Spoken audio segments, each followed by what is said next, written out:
What is good, y'all? Your girl Queen B coming to y'all with yet another reaction. Let me tell y'all something. It just gets better and better and better. We did already seen KJP say her final farewell, goodbye, girl, goodbye. But this has got to be the worst by far. How is it that you have to, this is coming straight from Fox News, y'all. Awkward moment. Kamala Harris certifies Trump's election win. So you have to be the one to say, who y'all kept talking about, beat you. You have to say this. Y'all, we have got to tune into this. I have got to see this. Appreciate y'all for tuning in. Kicking it with your girl. Let's go ahead and get our little tissue. Let's get our laughs on, y'all, as she has to say who whipped her tail by landslide. Okay? The same person that they had quit they rallies and stuff before Trump was even announced the winner. That's how you know you didn't want to talk or say anything. Just y'all pack it up, get your signs, get all this. Let's time to go home. He got it. Y'all, we finna dive into this video. Let's go. And we're gonna chop it up towards the end. Florida has received 312 votes. Kamala D. Harris of the state of California has received 226. Let's start from the Donald beginning. J. Trump of the state of Florida has received 312 votes. Kamala D. Harris of the state of California has received 226 votes. This announcement of the state of the vote by the President of the Senate shall be deemed a sufficient declaration of the persons elected President and Vice President of the United States. And that is how it's done. President-elect Trump's victory is certified exactly 2 weeks before he will be sworn in the inaugural on January the 20th for the second time, which has only happened one other time in U.S. history. So it is a very big January that we roll into here. You saw Vice President Harris carrying out her duties and what the New York Times called an awkward task of certifying the vote that she lost, although it has been done before by Al Gore, by Richard Nixon in similar situations. Trump reportedly watched it all, as you would expect, at Mar-a-Lago today, feeling, quote, pure vindication, as he should. It was a resounding electoral win. And that is the way it works. So let's bring in our panel. Jerry Baker, Wall Street Journal editor-at-large and Fox News contributor. Rich Lowry, National Review editor-in-chief, and Jessica Charlo, host of The Five. What a great panel to start the year off. It's great to have you all here. Welcome. Happy New Year, everybody. Jerry, let me get your thoughts on what we just witnessed, a very civilized announcement of the winner of the 2024 election by the loser. Yeah, it is an awkward moment. Obviously, you said there have been precedents. It's several times it's happened in the last 50, 60 years or so. But that is democracy in action. That is how it should be. That is, a losing candidate, as it happens to be the vice president. She therefore. Hang on, y'all, because she is salty. You got to be a salty person like to read that and say that he won, knowing all the stuff you were saying about him, and then turn around and say your win. Well, not even a win, y'all. You lost by a landslide. You got to feel some type of way, and then you got to go and read that. How embarrassing. But hey, facts. Let's go.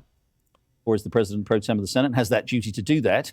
That is how it should look. Didn't quite look like that 4 years ago, as we well know. And we're all glad to say that, fortunately, there is no disagreement about the result this time, and America can unite, I hope, around the president. Your thoughts, Rich? Yeah, well, look, I don't praise Kamala Harris very, very often, or maybe ever, but standing up and doing that's not easy, and she fulfilled her constitutional role, so hats off to her.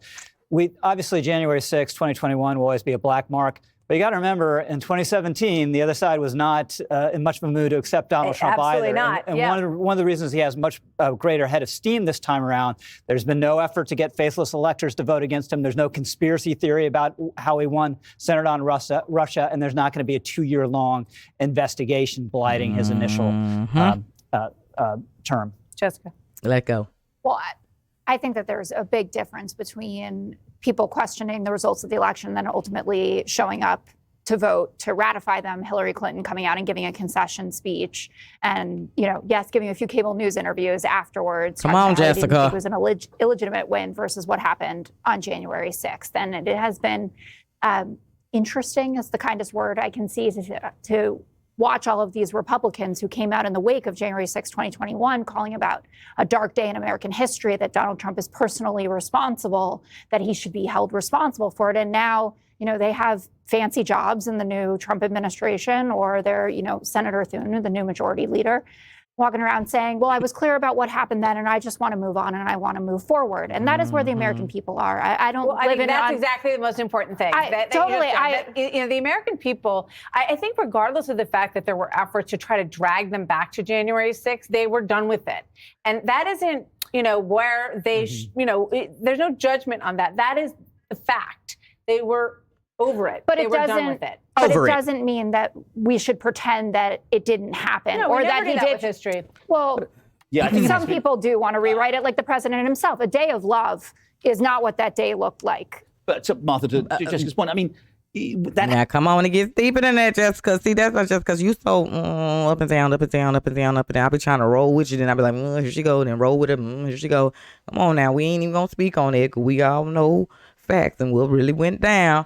Anywho, let's get back into it. Has been litigated. January 6th has been litigated, both literally in certain respects, thanks to the efforts of Jack Smith and others in Georgia and elsewhere. That has literally been litigated, hasn't gone anywhere, and it has been politically litigated because we've just had an election where the man who was accused of being responsible for what happened on January 6th put himself forward to the American people again and won bigger than he won in 2016, won won the popular vote and won the electoral college vote too. So, yes, we all can look back on that day and say, never again, we hope, please God. But it has been absorbed by the American people, processed by the American people, and they've decided that whatever happened then, these are the circumstances of right now that Donald Trump should be president. Yeah, if there's been a referendum on January 6th, Trump would have lost. But there are other concerns that are more prominent in voters' minds, the border prices and all the rest of it. But he's the person that they chose, regardless of all of that. And I think that is, and we never... Come on.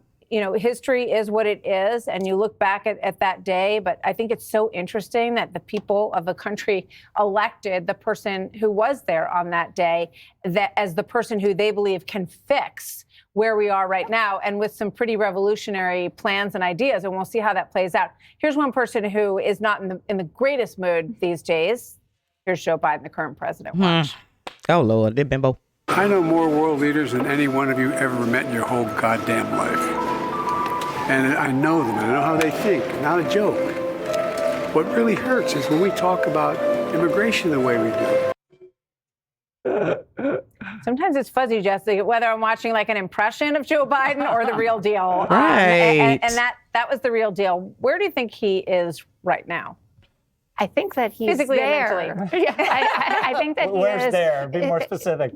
Maybe over at the SNL set a little bit. I mean, that feels like a parody of what people have been talking about with Joe Biden. And I think it's unfortunate that it's ending in this way.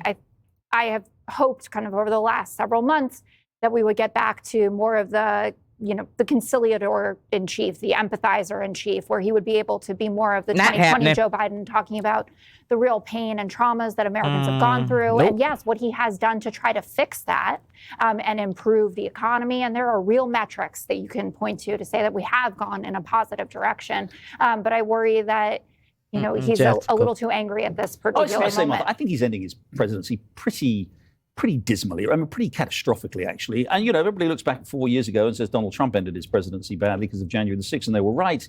But look at what Joe Biden's done. He's pardoned his son. Most people, I think, agree that was a kind of disgraceful thing to do, especially the kind of preemptive or the nature of it, that any crime that he's never even been accused of yet that he may have committed, he's been pardoned for that. He's come out with this host of, somewhat dubious, I think it's fair to say, presidential medals, pinning medals on all kinds of people, but not all Americans, certainly are models for all Americans. He did this decision on Nippon Steel and the takeover of the U.S. Steel Company last week, which is a disgraceful kick in the teeth for one of our most important allies on no basis whatsoever. He's really, I'm sorry to say, but, he had a chance to go out on a high note, having stood down last July and having come out of having his designated successor, having lost the race. And he just hasn't. He's coming out on a very... If there hadn't been for that debate, the Democrats would still be maintaining Joe Biden could serve 4 years and he's as fit as he's ever been. It's just the debate exposed a lie, and they finally had to admit it. But even now, Chuck Schumer's like, no, he was great. We weren't making anything up. We weren't covering for anything. Yeah, no, it's stunning. And I think that's the coda on this story will be how much some people in the White House separate themselves from what they wish they could have said and couldn't say, or who prevented them from stepping in a lot sooner. Great to have all of you with us. Thank Happy you. New Thank Year you. to all Thank of you. y'all Happy so New Year for you much. as we head into these really very historic months ahead. Good to have you all. Thank you. Hey, All right. Sean Hannity here. Hey, click here to Thanks, y'all. subscribe to Fox News YouTube page and catch our hottest interviews and most compelling analysis. You will not get it anywhere else. Okay, y'all, so let's talk. Like, they had to be bittersweet. You had to announce who the winner was and your loss in front of the world to see. Anywho, y'all, countdown until your boy takes office and do the rally, y'all. We get 2 and 1. Stop playing. That says a lot about Trump. He just do not care. He's like, I'm going to throw a rally the day before I get sworn into the office. And no president has really done something like this before. They normally trying to lay low, you know what I'm saying, get all they peas and pie. But Trump, like, man, forget y'all. I done took so much from y'all over all these years. Look at this. You hadn't to read your loss. Everybody's having to face what they have done to this man. And he just keep standing and standing and standing. Give me whatever Trump got, y'all. Because if I had that much stand and confidence, boy, I could take over the entire world myself too. Let me get some of that. Because like I said, all the stuff that he went through, some people would have been just dropped out, quit. Not Trump. That man kept going. Almost lost his life. Not one time, but 2 times. Okay? And he's still pushing and moving forward. That ought to move and motivate some of y'all out there. Okay? Let's get that Trump stance. You know what I'm talking about? Take anything. Anything that come in that shower, we throwing it right back. You throw something else here, I'm finna throw it right back. I'm finna throw it right back. Let's go. Trump stance, y'all. All 2025. Let's go. Appreciate y'all for tuning in. Let's chop it up in the comment section, y'all. What are y'all thoughts, huh? Let me know. Until the next reaction, y'all, be safe, remain safe. I'm up out of here.